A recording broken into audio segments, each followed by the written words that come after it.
Vorath Sane had fought beside monsters for 11 cycles, and in that time he had learned exactly one truth worth keeping.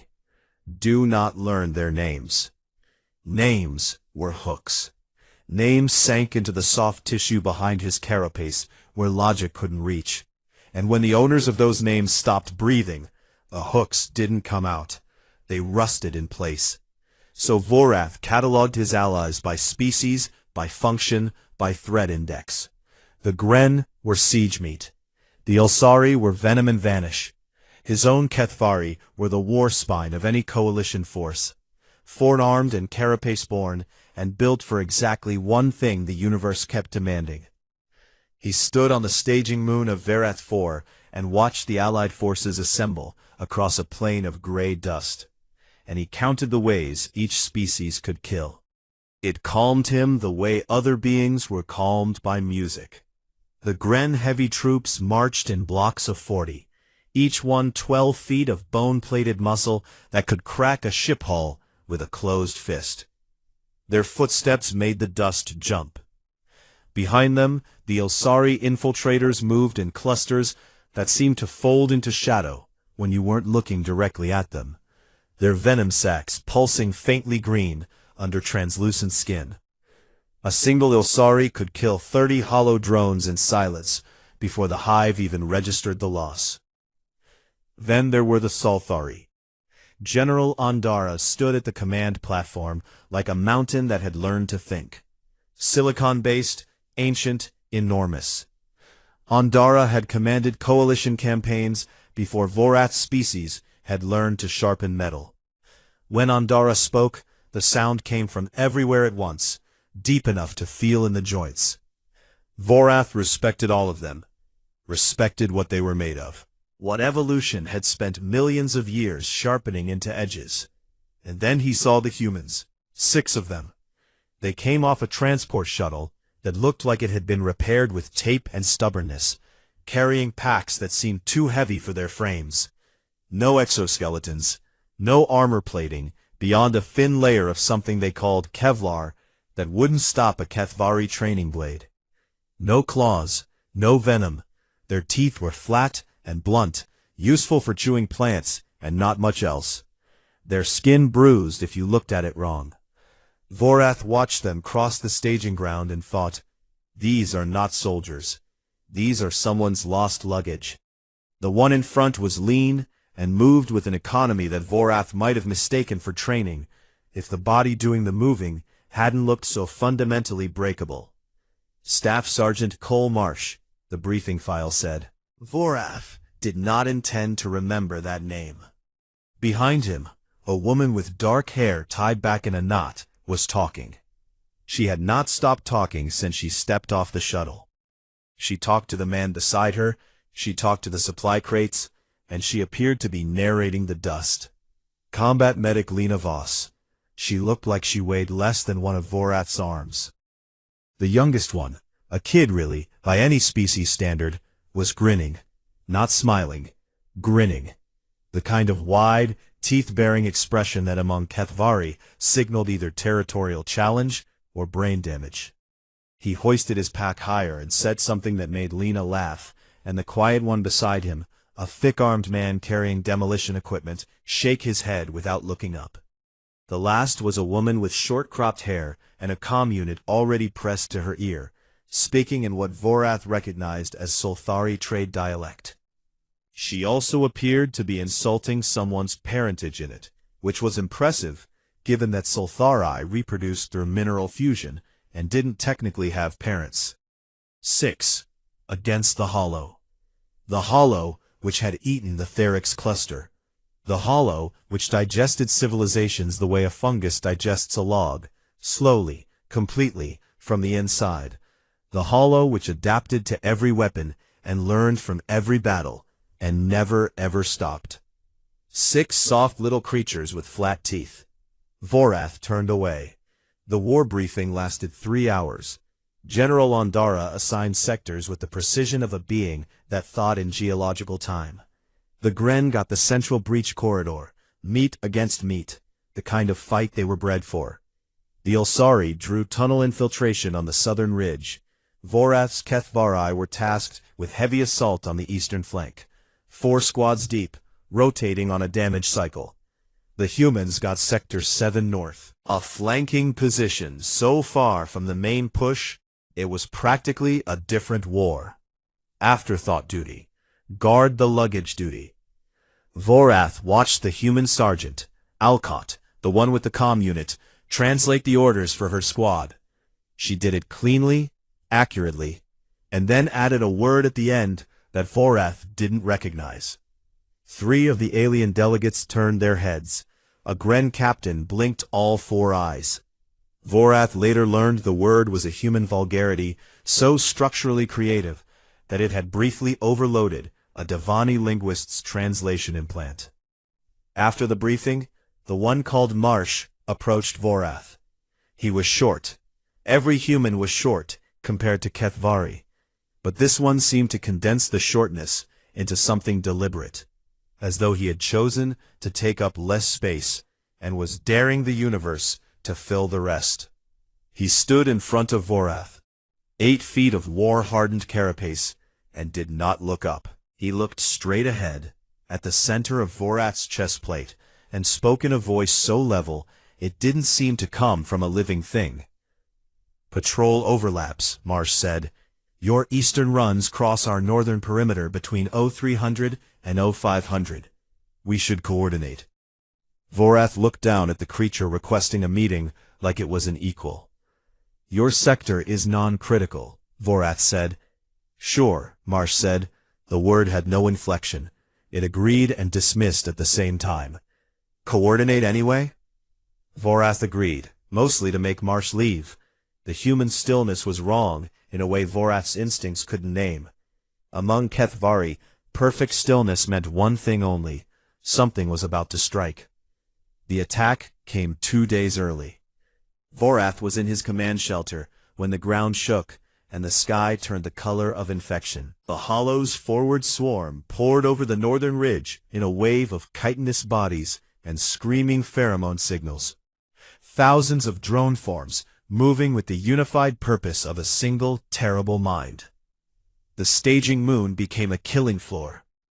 Vorath barked orders, slammed his helmet into place, and charged into formation with his squad. Around him, the coalition responded, Gren roaring, Ilsari dissolving into shadow, Salthari command frequencies humming through every comm channel at once. He spared one glance towards Sector 7 North. He expected overrun. He expected silence, or screams, or the wet sounds of soft things being torn apart. He found quiet. Not the quiet of death, not the quiet of absence. The quiet that comes right before a jaw closes. The battle lasted 9 hours. It felt longer. It always felt longer. Vorath killed with the mechanical rhythm of long practice. Upper arms driving the warpike through chitin, lower arms catching and deflecting, legs braced against the gray dust that was now gray mud. Hollow drones came in waves that had no gaps, no pauses, no moments where a soldier could breathe and remember what breathing was for. The swarm didn't attack like an army. It attacked like a weather system. You didn't fight it. You endured it and hoped the storm moved on. The Gren held the central corridor through sheer mass, a wall of bone and fury that the Hollow crashed against like water against rock. 2 Gren captains fell in the first hour. One dragged under by a mass of drones. The other struck by a spear form that punched through her chest plate with the sound of a tree splitting. The Gren didn't mourn. They stepped over their dead and closed the gap. The Ilsari vanished into tunnel systems the Hollow had carved beneath the staging ground, doing their silent work in the dark, their venom dissolving drone nerve clusters before the hive could reroute. An Ilsari nest commander was consumed in the 3rd hour. The report came through comms as a series of clicking sounds that Vorath's translator rendered as, Nest 7 is quiet. Reroute assets. That was grief in Ilsari language. 2 sentences, and done. Vorath's Kethvari pushed the eastern flank with disciplined fury, his 4 squads rotating in and out of the kill zone as planned. 2 fighting, 2 recovering, a cycle designed to maintain pressure without burning out. It worked. It had always worked. Until the Hollow adapted. Halfway through the 5th hour, the swarm changed. The drones stopped coming in blind waves and started targeting officers, command signals, leadership cast. A Kethvari squad leader fell, with 3 spear forms buried in her communications array. Not her body, her comms. The Hollow had learned what antenna meant. Vorath felt cold settle into his second heart. The Hollow was not supposed to adapt this fast. Swarm forms learned over campaigns, not hours. Something in this hive was different. Something was watching and thinking in a way that Hollow swarms were not supposed to think. His second-in-command, a Kethvari veteran of 6 cycles, took a spear form through the neck joint while covering the squad's fallback to secondary positions. Vorath saw it happen from 30 feet away. The veteran looked at Vorath for exactly 1 second, one long, clear second that said everything a dying Kethvari would never say aloud. And then he was gone. Vorath sealed it, pushed it behind the carapace where the hooks couldn't reach. Not now. Not ever. Comms from Sector 7 North had gone dead 2 hours ago. He didn't care. That was the story he told himself as his squads dug into the secondary line, and he told it with the practiced ease of someone who had been not caring as a professional skill for 11 cycles. 6 soft creatures, no armor, flat teeth. He had known what would happen. He had specifically not learned their names for this exact reason, and the fact that he could still recall the word marsh meant nothing. The name would go quiet like all the others, and the hook would rust, and Vorath would keep killing, because that was the one thing the universe hadn't stopped asking him to do. The coalition held through the 9th hour, and the Hollow pulled back, not defeated, not even diminished, but reconsidering. Regrouping the way a predator regroups when the prey is harder than expected. The staging moon went silent, except for the sounds of the wounded and the low hum of Salthari command frequencies doing damage assessment. Vorath's remaining squads reformed at the rally point. 40% casualties, acceptable by Kethvari standards, which told you everything you needed to know about Kethvari standards. He was reviewing the perimeter reports when movement in the northern sector caught his eye. The human camp was wrecked, structures flattened, barricades torn apart and scattered like something had chewed through them. Scorch marks covered the ground in overlapping arcs that suggested either a coordinated defense or a very enthusiastic fire. The supply shuttle they had arrived in was missing its entire left side. The dust in their sector was darker than everywhere else, soaked through with hollow ichor, the black-green fluid that drones leaked when they died. There was a lot of ichor. 6 figures walked out of the wreckage. Vorath counted them twice. 6. All 6. Cole Marsh came first, moving with the same flat economy of motion as before. Except now, his arms from the elbows down were coated in hollow ichor so thick it looked like he was wearing gloves made from the dead. His face had the expression of a man filling out paperwork, not calm exactly, but operating on a frequency where panic had been noted, reviewed, and filed under later. Lena Voss walked behind him, limping. She was stitching a wound on her own thigh as she walked, pulling the needle through with one hand, while the other held a blood-soaked pad against her ribs. She was talking. She appeared to be giving the unconscious heir a detailed review of the Hollow's anatomical weak points. Danny Pruitt had a piece of hollow chitin the size of a dinner plate tied to his pack with cargo wire. He was grinning. Vorath stared at the trophy, then at the grin, then at the sector behind them where the ichor-soaked ground told a story that the 6 walking bodies shouldn't have been alive to contradict. "What happened in your sector?" Vorath asked. Meg Alcott answered without stopping. "They came through the North Ridge, 40, 50 drone forms, plus a couple of the big spear ones. Your defensive position was gone in the first 10 minutes. Vorath waited for the rest, the retreat, the distress call, the part where they ran. Alcott looked at him the way a teacher looks at a student who has missed the point. "We pushed," she said. Vorath pulled their sector's combat data that evening. He read it in his shelter, alone, with the lights low and his carapace still flecked with gore he hadn't bothered to clean. The humans had not held their line. Holding implied staying in place, absorbing impact, enduring. The Gren held. The Kethvari held. The humans had attacked. When their forward barricade fell, they had gone over the debris and into the swarm on foot. Chemical propellant weapons, primitive, loud, the kind of technology most coalition species had abandoned generations ago because it was inefficient and inelegant. The humans hadn't gotten that message. They fired those crude, noisy weapons into the swarm at close range. And when the ammunition ran low, the one called Ruiz, the quiet one with the demolition equipment, had gone into a hollow tunnel system that was still active, still full of drones, and placed explosive charges by hand on the structural supports. Then he walked out and set them off. The tunnel collapsed onto a hollow coordination node. 40 drones went dark at once.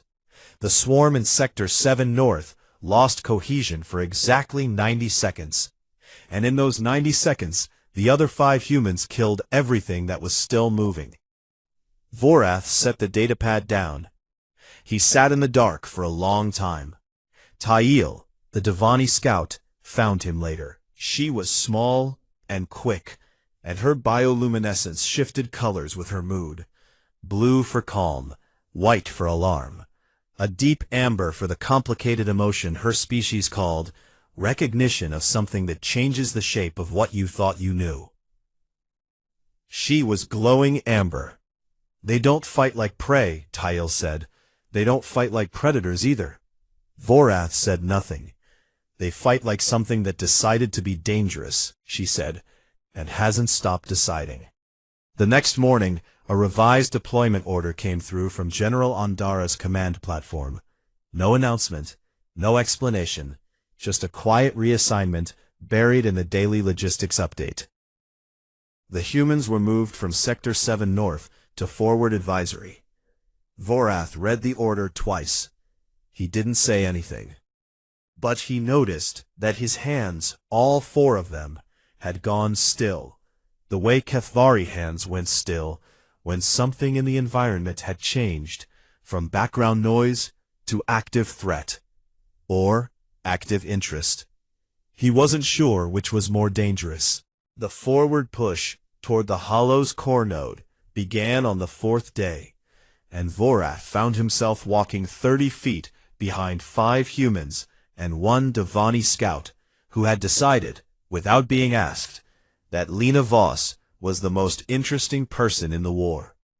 Tail glowed a steady pale blue beside the medic, the 2 of them talking in a mix of trade common and hand gestures that had developed its own grammar over the past 48 hours. Lena talked about chemical compounds and wound closure rates. Tail talked about bioluminescent signaling and the 17 Devani words for different kinds of fear. They found common ground in anxiety, the way other species found it in shared victories. Vorath watched them and felt something shift in his chest that he didn't have a name for. The coalition moved in a broad front across Verit 4's surface. Gren in the center, Ilsari on the tunneled flanks, Kethvari holding the eastern push, Solthari command elements coordinating from a mobile platform that looked like a mountain had learned to hover. The Hollow resisted with increasing intelligence, its drone forms adapting to coalition tactics within hours instead of days. Setting ambushes in terrain it had reshaped overnight, collapsing supply routes with targeted burrowing attacks. It was learning faster than anything Vorath had fought before. And it was during the tactical planning session on the 6th day that Vorath began to understand what actually frightened him about humans. It was not their softness. It was not their noise, their smell, their unsettling grins. It was the way they thought. The session was held in a command shelter with holographic terrain maps floating above a central table. Representatives from every coalition species crowded the space.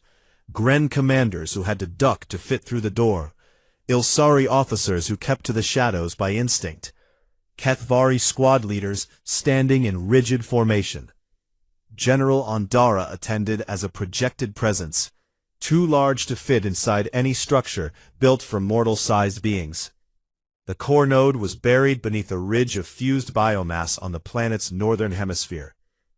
Direct assault was the Gren proposal. Tunnel infiltration was the Ilsari proposal. Sustained bombardment was General Ondara's preference. Slow, safe, geological. Cole Marsh stood at the edge of the briefing, arms crossed, watching the holographic terrain rotate. He hadn't spoken in 20 minutes. The other species had stopped noticing him the way you stop noticing furniture. Then he spoke. "Small team goes in through the western approach," he said. His voice hadn't changed. Same flat, level tone, like he was reading ingredients off a can. "Draws the swarm's active defense, pulls the hollow's attention west. Main force hits the east flank, while the hive is focused on the wrong side." A Gren commander turned all four eyes toward the human. "The draw team dies." "Some of them," Marsh said. The room went still. "Direct assault on the core node costs you 600 soldiers on conservative estimates," Marsh continued.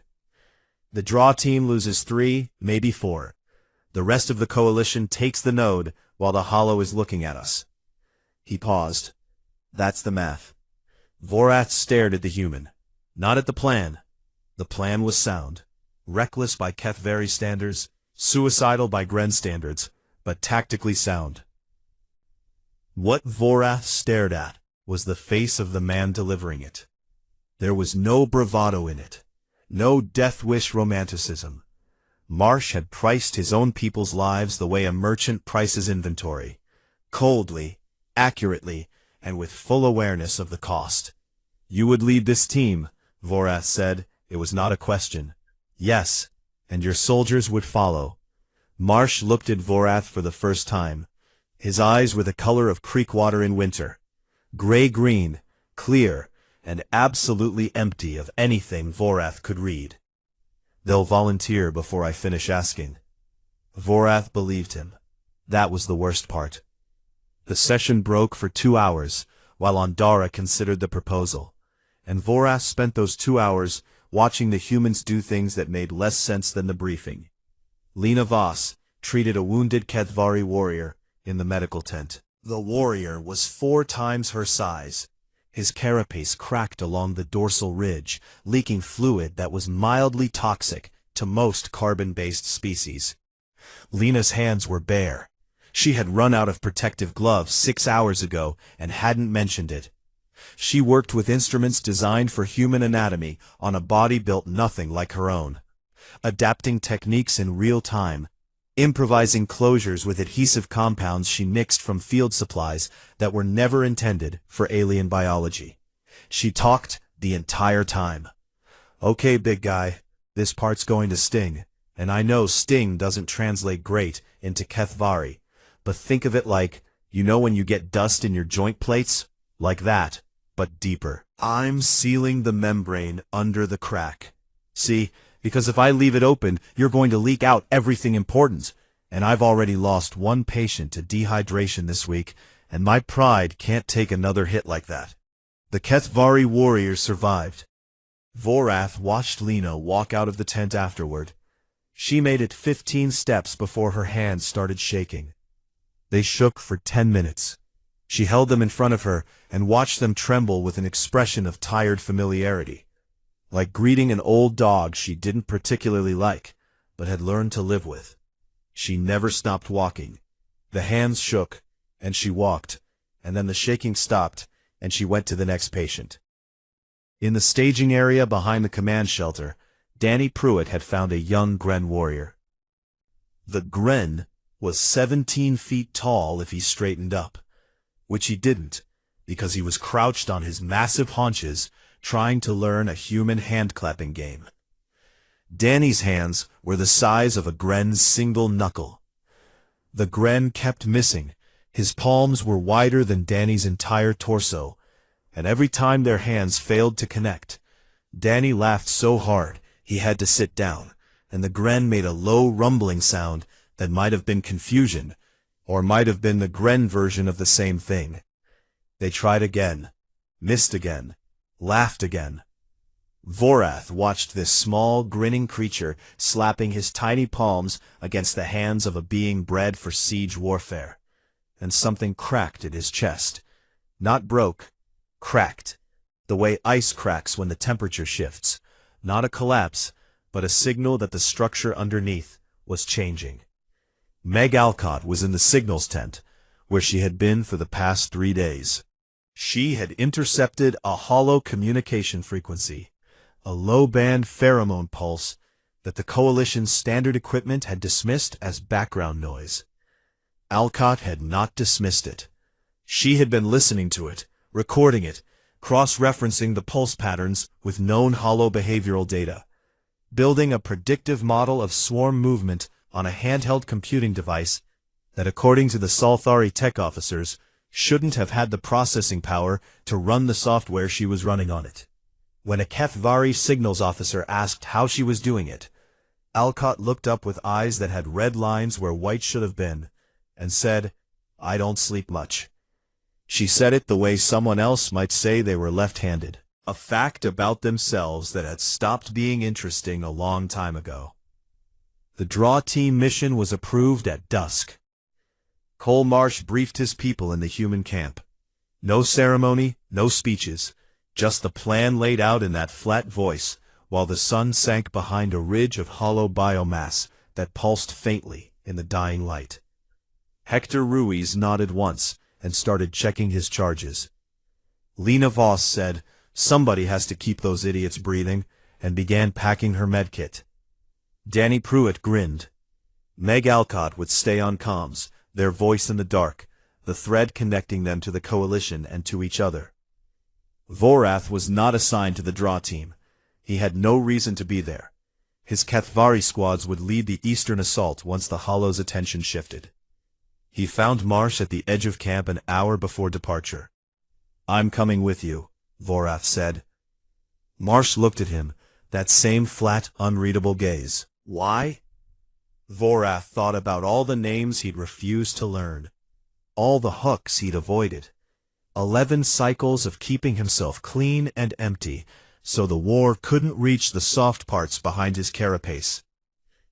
He looked at these 5 small, breakable creatures who were about to walk into the mouth of something that ate civilizations, and he realized that the hooks were already in. "You do not waste names in the dark," Vorath said. "I would learn yours before they go quiet." Marsh watched him for a long moment. Then he nodded. "Welcome to the draw team, big guy." The Hollow's outer perimeter was alive. Not alive in the way a forest is alive, with roots and patience and the slow work of growing. Alive in the way a stomach is alive, wet, warm, purposeful, and very much aware of what had entered it. The walls breathed. That was the first thing Vorath noticed as the 7 of them moved through a corridor of fused biomass that had once been rock and soil and was now something else entirely. The walls expanded and contracted in a rhythm that didn't match any heartbeat Vorath knew, a slow pulse that made the air pressure shift just enough to feel in the inner ear. The floor beneath their feet was soft and gave slightly with each step, like walking on something that was trying to decide whether to swallow them. Vorath led the way. His forearms held 2 warpikes and 2 shield bracers, and his carapace scraped the ceiling when the corridor narrowed. Behind him, Cole Marsh moved in silence, his weapon up, his breathing so controlled it sounded mechanical. Lena Voss walked with her medkit on one hip and a sidearm on the other, and for the first time since Vorath had met her, she was not talking. Her jaw was set in a way that pushed her lower teeth forward, and her eyes moved in patterns. Door, ceiling, floor, team, door, that Vorath recognized as combat scanning. Danny Pruitt covered the rear with Hector Ruiz. Tyel moved between them like light between shadows.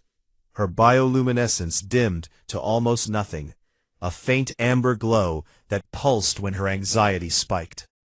It spiked often. "It knows we're here," Marsh said. "Not a question." Vorath's antennae confirmed it.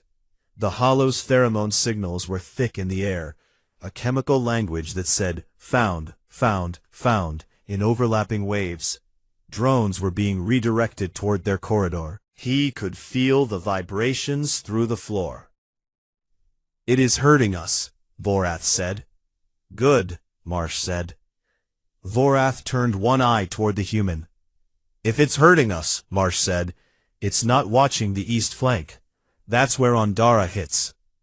The logic was correct. The tone was what disturbed Vorath. Marsh said it the way a person says, "That's where I parked the car." Factual, disposable, not worth emotional investment. The 7 of them were bait, and the bait was speaking about itself in the third person. They moved deeper. Hector Ruiz set charges at structural nodes as they went. Silent, efficient, his thick hands working with a precision that contradicted their size. Each charge was placed at a junction point in the hollow's biomass architecture, where the organic walls met and formed load-bearing connections. If the charges fired in sequence, the entire outer structure would fold inward. If the timing was wrong by more than 4 seconds, the charges would fold inward on the team instead. Vorath watched Hector work. The man's hands were steady. His breathing was not. A slight unevenness in the rhythm, a catch at the top of each inhale that said the body knew exactly what it was doing, and had opinions about it that the hands had overruled. They were 2 kilometers inside the perimeter, when the hollow stopped hurting and started screaming. Not sound, not vibration. Something older, deeper, aimed directly at the place where thought became feeling. A neural attack, a focused blast of pheromone and electromagnetic pulse that targeted the fear centers of organic brains. A weapon the hollow had refined over thousands of years of consuming species who were afraid of the dark. 20 years of mental conditioning, neurochemical dampening, carapace-sealed meditation techniques designed to wall off the fear response before it could reach the motor functions. He had practiced this defense 1,000 times. He stumbled. His lower legs buckled, and for a half-second the universe became a narrow tunnel of animal terror, the walls closing, the floor opening, every shadow growing teeth. His training caught it, held it, forced it back behind the carapace with the mechanical precision of long discipline. He recovered in 3 seconds, fast, by Kethvari standards, elite-level response time. The humans had hit the floor, all 5 of them. Danny went to one knee, his grin gone for the first time, his face white, his hands flat on the pulsing ground. Lena made a sound, half laugh, half sob, and bent forward at the waist with her hands on her knees. Marsh closed his eyes. Tyel curled into a ball, her bioluminescence flaring white-hot with pure panic. Vorath braced himself. This was the moment he had expected since he first saw them walk off that damaged shuttle. The soft ones break. The soft ones always break. And in the hollow's perimeter, breaking meant dying, because the drones were already coming. He could hear them chittering in the corridor behind, drawn by the scream, by the blood smell of fear. 2 seconds passed. Lena straightened. She wiped her mouth with the back of her hand, scooped Tyel off the ground, and tucked the scout against her chest in one arm. Her other hand held her sidearm. Her face looked like she'd just been... It was different now. Not the easy, boyish thing from the staging moon, but something thinner, sharper, worn like armor rather than amusement. Hector blinked, and his hands started moving again, reaching for the next charge like nothing had happened. Marsh opened his eyes. He checked his team. One glance at each, counting limbs and breathing, and turned back to the corridor ahead. 4 seconds. All 5 of them. Functional. Moving. Vorath had seen Bren warriors, 12-foot beings bred and trained for war since birth, freeze under the Hollow's neural scream for 30 seconds or more. Some never recovered at all, locked in a loop of primal terror until the drones found them. The humans had shaken it off like walking through rain. How? Vorath asked. He didn't mean to ask. The word left him before the decision to speak it had finished forming. Marsh didn't look back. We live with that feeling. You just gave it a new name. Vorath heard the words. He understood the words. And something behind his carapace, in the place where the hooks lived, shifted in a way that had nothing to do with fear. They reached the outer node. The Hollow manifested a warden form to stop them, a construct of fused biomass the size of a Gren heavy trooper, all bladed limbs and layered chitin, built specifically to kill whatever had reached this deep. It stepped out of the wall, like the architecture itself had decided to become hostile, and it moved with a speed that something that large should not have been able to move. Vorath met it head-on, all 4 arms working, pikes striking, bracers catching, his carapace taking hits that rang through his skeleton like bells. He had fought warden forms before. They were strong and fast and terrible, and they could be killed if you knew where the joints were soft. He didn't have to do it alone. Marsh flanked left. Danny flanked right. They moved around the warden form like water around a stone, firing at joint points and sensory clusters, their primitive weapons making up in accuracy what they lacked in power. The warden form turned to swipe at Danny, a bladed arm that would have cut the boy in half, and Marsh put 3 rounds into the exposed joint, and the arm faltered, and Vorath drove his pike into the gap. Behind them, the drones came. Lena set Tail down, put a surgical tool in her left hand and her sidearm in her right, and became something Vorath had never seen a medic become. She didn't fight the way a soldier fights, organized, directed, purposeful. She fought the way an animal fights when its young are behind it. Messy, raw, every movement aimed at the single goal of keeping the small glowing body at her feet alive. Hector placed the last charge. The warden form came apart under Vorath's pikes and the human's crossfire, its biomass spilling across the floor in a steaming heap. "Move," Marsh said. "Now." They ran, back through the corridor, past the breathing walls and the pulsing floor, past a dozen drone forms that Vorath and Danny cut through without slowing. Behind them, the charges began their sequence, timed, precise, Hector's meticulous hands translated into a pattern of destruction. Hector took the hit 30 meters from the exit. A drone spear form, fired from a wall-mounted node they hadn't seen, punched through his left side, below the ribs. Lena was there before he finished falling, her hands already working, her voice back, rapid, technical, a stream of words that were part medical terminology and part profanity, and part something that sounded like begging.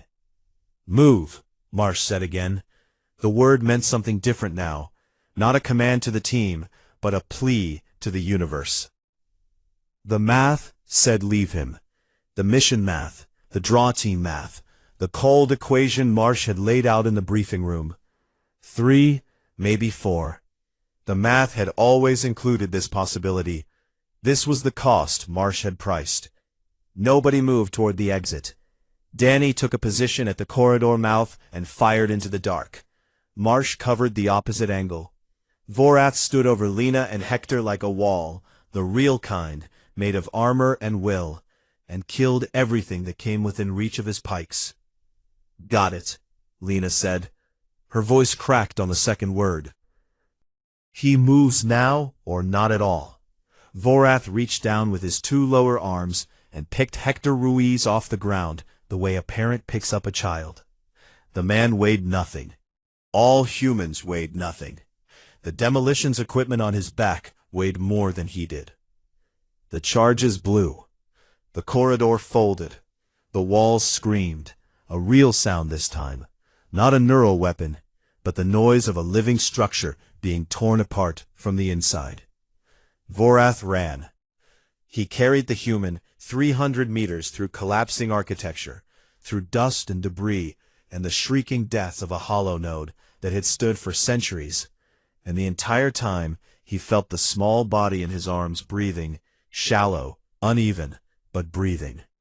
They made it out, all 7 of them, because Lena Voss had looked at the math and decided it was wrong. The core node fell on the 8th day. With the hollow's outer defenses collapsed and its attention fractured westward by a draw team that should have been dead, General Ondara's main force punched through the weakened eastern flank with the slow, grinding inevitability of a glacier. The Gren led the breach. The Ilsari poured into the tunnel systems and dissolved the hollow's internal communication network from the inside.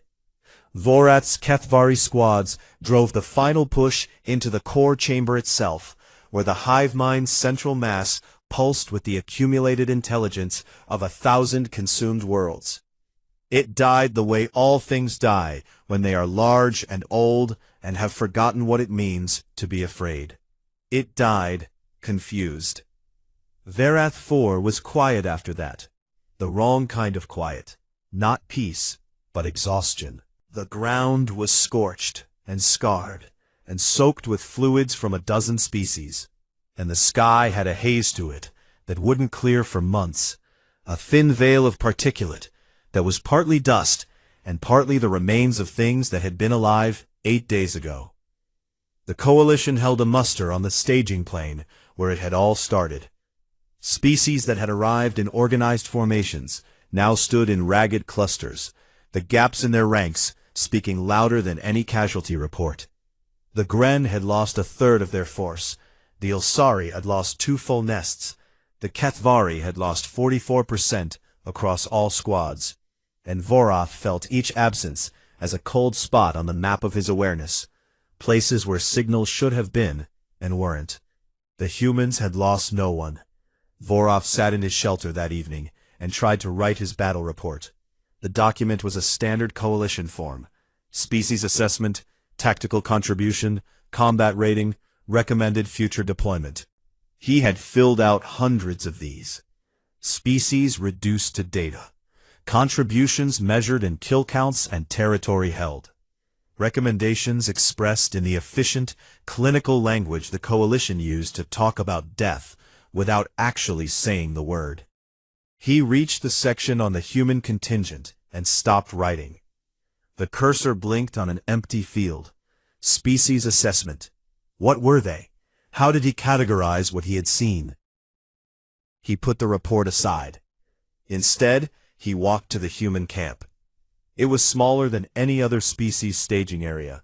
6 people didn't need much space, and in the low evening light it looked almost accidental, like something that had grown rather than been built. Salvaged crates served as chairs. A piece of hull plating from their damaged shuttle had been propped against 2 supply containers to make a lean-to. Someone had strung a small chemical light from a cargo strap, and it swung in the faint breeze, casting a warm circle of yellow that felt like a word in a language Vorath didn't speak. Danny Pruitt was sitting cross-legged on a crate, teaching the young Gren warrior a card game. The cards were small and battered, and had been printed on what appeared to be recycled ration packaging. The Gren held his cards in one massive fist. His entire hand was larger than the playing surface, and he kept dropping them, and each time he did, Danny laughed and helped him pick them up and arrange them again, with the careful patience of someone who understood that the game was not the point. The Gren rumbled something in his deep tectonic voice. Danny didn't understand the words, but he nodded anyway and dealt another hand. Meg Alcott was asleep. She sat upright against a supply crate, with her head tilted back and her mouth slightly open. One hand still resting on her comm unit, the fingers loosely curled around it, as though even unconsciousness couldn't fully release her grip on the thread that connected her to everything. Her face, in sleep, looked older than it did when she was awake. The lines around her eyes were deeper. The tension in her jaw was gone, and without it, her face looked unfamiliar, like a building with the scaffolding removed. Lena Voss was changing the dressing on Hector Ruiz's wound. He sat on a crate with his shirt off, and the bandage she peeled away was stained, but not soaked. A good sign, apparently, because Lena made a small sound of satisfaction and said, "See? Told you. I don't lose patients twice in 1 week." "You said you'd never lost a patient at all," Hector said. "I said what I needed to say to keep you awake while I was sewing your insides back together." Medical privilege. She placed fresh gauze and taped it down with hands that were steady and sure. And while she worked, she told him a story about her sister's dog. The dog had apparently eaten an entire shoe, not a flip-flop or a sandal, but a full leather boot. And instead of being sick, it had simply walked around for 3 days with a look of deep personal satisfaction. And her sister had only realized what happened when she found the laces in the backyard. The story had no point. It didn't need one. It filled the air the way the chemical light filled the darkness, not because the darkness was dangerous, but because the warmth was necessary. Cole Marsh sat apart from the others. He was at the edge of the light's reach, on an overturned crate, with his weapon across his knees. The motions were slow, repetitive, mechanical. A cloth dragged along the barrel. A brush worked into the chamber. A click as each part was disassembled and inspected and reassembled. His face had the same expression it always had, that flat, still composure that Vorath had first read as predatory, and now understood as something entirely different. It was the face of a man holding everything at arm's length, not because he didn't feel it, because he felt all of it, and the distance was the only thing keeping the weight from crushing his ribs. Vorath sat beside him. Neither of them spoke. The chemical light swung. Danny laughed at something the Gren did with the cards. Lena's story about the dog wandered into a second chapter involving a veterinarian who apparently fainted at the X-ray. 800, Marsh said. Vorath looked at him. Coalition lost 800 on the eastern push. Marsh's hands kept moving on the weapon. Cloth, brush, click. I did that math. Before we went in. 800 if it worked, 1200 if it didn't. 3 to 4 on the draw team either way. His hands stopped. The math was right. His hands didn't start again for a while. Vorath said, "I know." Marsh nodded once, a small motion, and stared at the weapon in his lap, and didn't speak again. General Ondara summoned Vorath the next morning for a formal debrief. The command platform hummed with residual energy, and Ondara's projected form filled the chamber like weather, vast and ancient and patient in the way that only silicon-based life could be patient. "Your assessment of the human species," Ondara said, "for Coalition records." Vorath opened his mouth and found nothing in it. He thought of the words the form provided.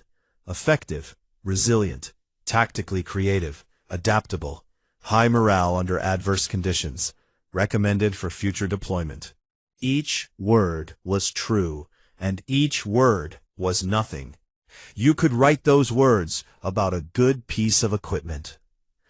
"I will submit the report tomorrow," Vorath said. He went back to his shelter. He sat with the empty form for a long time. Then he closed the standard template and opened a blank document and began to write. He wrote about the Gren who were born to break things, whose bones were dense and whose muscles were layered, and whose entire biological purpose was to stand in front of something terrible and not move. He wrote about the Ilsari, who were made to kill in silence, whose venom could dissolve neural tissue in seconds, who moved through darkness the way water moves through cracks. He wrote about his own Kesvari, four-armed, carapace-born, shaped by a world of predators into beings whose first instinct was combat and whose last thought was always tactical. Every species in the coalition had been built. Evolution had taken millions of years and spent them like currency, purchasing armor and venom and strength and speed, investing in biological war machines calibrated to survive the specific horrors of their specific worlds. The humans had not been built for this. The humans were soft, slow by coalition standards. Their skin tore easily. Their bones broke under forces that a HFY child could generate. They had no venom, no armor, no natural weapons beyond a set of blunt teeth and nails that couldn't scratch a hollow drone's outermost layer. By every metric the coalition used to measure a species' combat value, they should have been nothing. Cargo, liability, the soft things you step over on the way to the real fight. And they walked into a hive intelligence that consumed civilizations. They walked in knowing they could die. Not in the abstract way that all soldiers know they can die, but in the specific, calculated, mathematically precise way of a species that had measured exactly how fragile it was, and chose to go anyway. They felt the fear, not the managed, dampened, trained-away fear of the HFY, but the full, unfiltered terror of creatures who had no evolutionary armor against it. They felt every shade of it, the nausea, the shaking, the tunnel vision, the animal urge to run. And they had learned, across millennia of surviving things that should have killed them, to carry it, to fold without breaking, to bend under the weight, and keep walking. Vorath wrote the final line of the report. I have fought beside creatures that were engineered for war. The humans were not engineered for war. They were engineered for survival. I am beginning to understand that these are not the same thing, and that the second is far more frightening than the first. He submitted the report and walked to the shuttle bay. Danny Pruitt found him there. The kid looked tired in a way that made his face look both older and younger at the same time. The bones sharper, the eyes softer. The grin was still there, but it sat differently now, like a door that had been rehung slightly off its original hinges. Still functional, just different. Hey, Danny said. Same time next apocalypse? Vorath did not understand the idiom. He understood the tone, the lightness laid over something heavy, the joke that was not a joke, the human habit of using humor to build a bridge across a gap that serious words couldn't cross. Danny held out his hand. It was small, 5 fingers, no claws, no armor.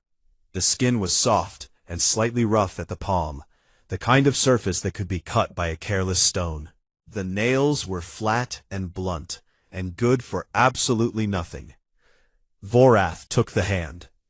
He wrapped one of his 4 massive claws around it, gently, the way you hold something that matters exactly because it can break, and he felt the warmth of it, the blood heat, the pulse, the small persistent engine of a body that had no business surviving the things it had survived. Danny grinned. Vorath gripped the hand tighter. He was learning not to let names go quiet.